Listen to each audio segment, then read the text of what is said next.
What is it? What is it? What is it? What is it? What is it? What? What is it? What is it? What is it? What do you have? What do you have? What is it? What do you have? So, we here have decided that you're old enough to Die!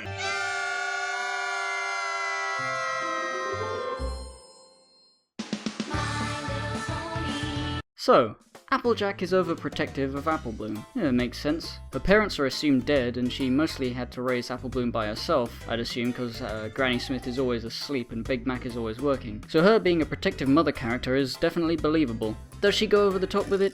Yes. In fact, she was so hilariously, absurdly overprotective and unwilling to acknowledge Applebloom's clear discomfort that I was convinced she was doing it on purpose at first. All day she's been setting up elaborate, clearly unnecessary safety things around the farm. I mean, nets under the apple trees? Applebloom works on the farm all the time. Applejack knows she's at least competent, there's no reason to put those there. Nor is there any reason for her to baby-proof this thingy.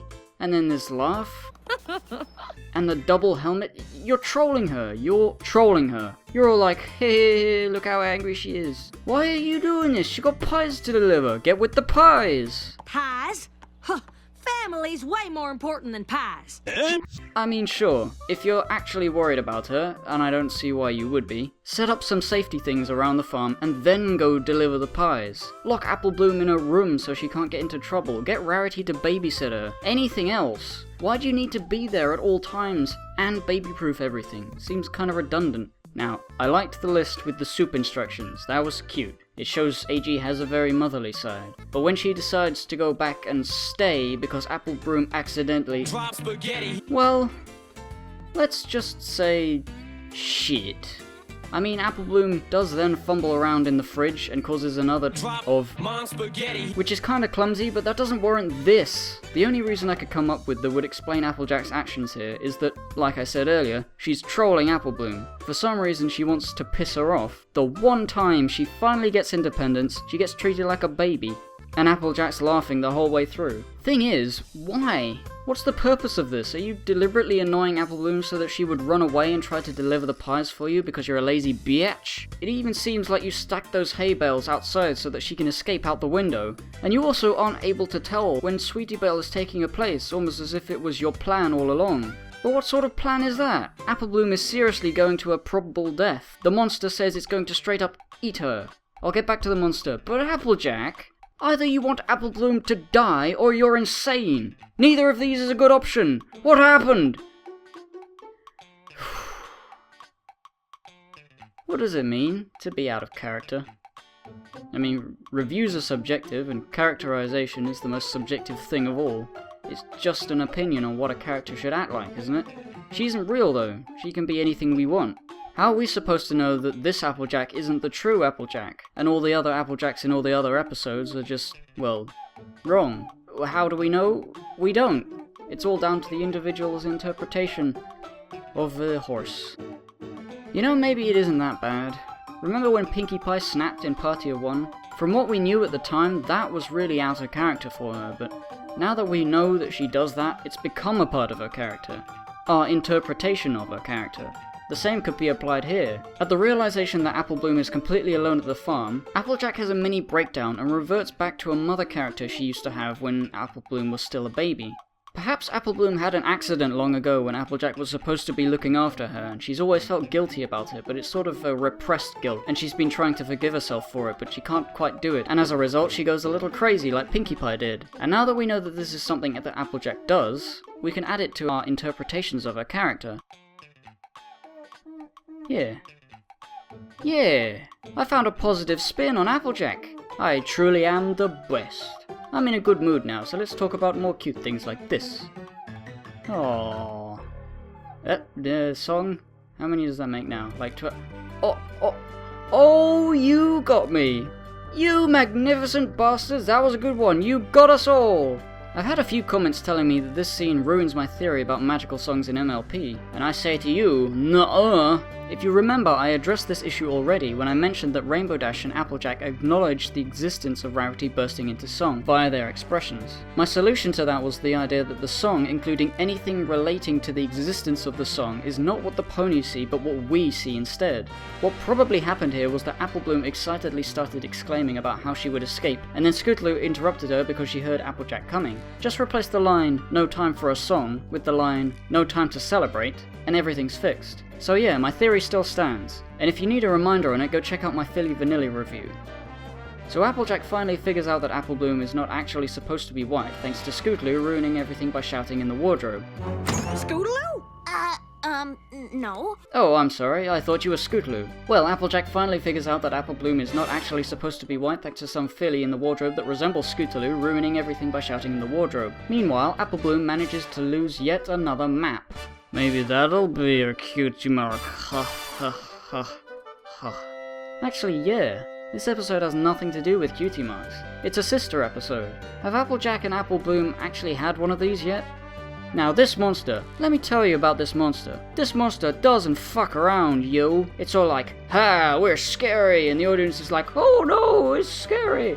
And then the snake's all like a little dumpy and stupid, and the audience is like, "Ah, phew, it's not all that scary." And then they corner Apple Bloom and start talking about being hungry, and the audience is like, "Oh no, they are really scary, they're gonna eat her." And then the snake says pie, and then the audience is all like, "Oh phew, it was just a misunderstanding. They just want to eat the pie, it's not scary at all. Oh no, the pie's gone, but they're gonna eat her anyway, ah!" Actually, that monster, whatever it is, does fuck around. Why are you talking to her? It's your dinner, just chomp and then she's dead. Stop talking to her. What did I tell you about playing with your food? Ugh, shut up sis, you're not my mom. God, do you know how annoying it is to have your sister constantly watching over your shoulder? Actually, yes, she won't leave me the fuck alone. Oh really? Well maybe we're soulmates, wanna hang out? Sure. And then they kissed. I don't even know, do you know? Of course you don't. Fuck you. Basically, the monster is cool because it's deadly and it was actually going to kill and eat Apple Bloom. It could have gone the way of Apple Bloom convincing the monster somehow to be friends or to get along with itself and then they all live happily ever after or some shit. That really would have been boring. There are enough monsters in MLP that are just sort of misunderstood or not actually evil, like the Manticore or the Cerberus. You know, just big old fluffy creatures, they don't kill anybody, they just... I want things to die. I want things to be bloody and horrible. I want people to die and death. See? I'm cool. I like death. It's cool, isn't it? Hey kids, give me a 5-up. Yeah. Then Applejack wears boots and does things and yeah. Episode. Applejack learned that Apple Bloom is actually pretty good at delivering pies and taking care of herself. And Apple Bloom learned that Applejack needs therapy. Come on, Applejack. You need to let go of your past mistakes. Sure, that one time Apple Bloom fell into the well and broke 3 ribs and a leg and she had to go to the hospital and you were crying and she was crying and Granny had to deal with all that shit and you felt guilty about it and you were fucked up in the head and from then on you were way too careful with her and you'd wrap her in bubble wrap to keep her safe but you didn't know that she could suffocate so she had to go to the hospital again and you felt so guilty that you almost committed suicide but Big Mac stopped you and ever since then you've been repressing these memories and all this shit and you just gotta let it go, you know? You gotta let it go, Applejack. You must learn to forgive yourself, cause if you don't, you'll go insane again. I just realized, oh, let it go, like Frozen. No! Stop it!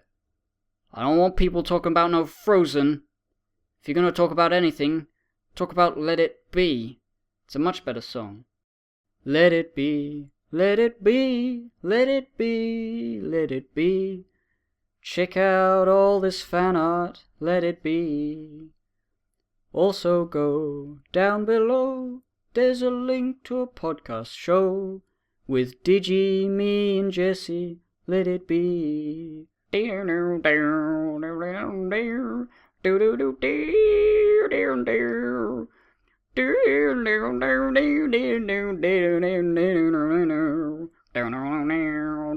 why am I doing this? I can play on guitar. Fuck it. Did I forget to talk about something in the episode? I'm pretty sure I left out like 50% of everything I wanted to talk about. Oh well, who cares? You're enjoying it. You're even still here. Yeah, the outro's not gone yet. Maybe I'm not even gonna put this in the video. Maybe I'm just gonna cut it out as soon as I finish recording it. I'm not even gonna. I got to run out of the script. The end bit was me doing the solo with me mouth instead of a guitar, cause fuck. And then it's just blank space. I'm ad-libbing. What does that even mean? Ad-lib.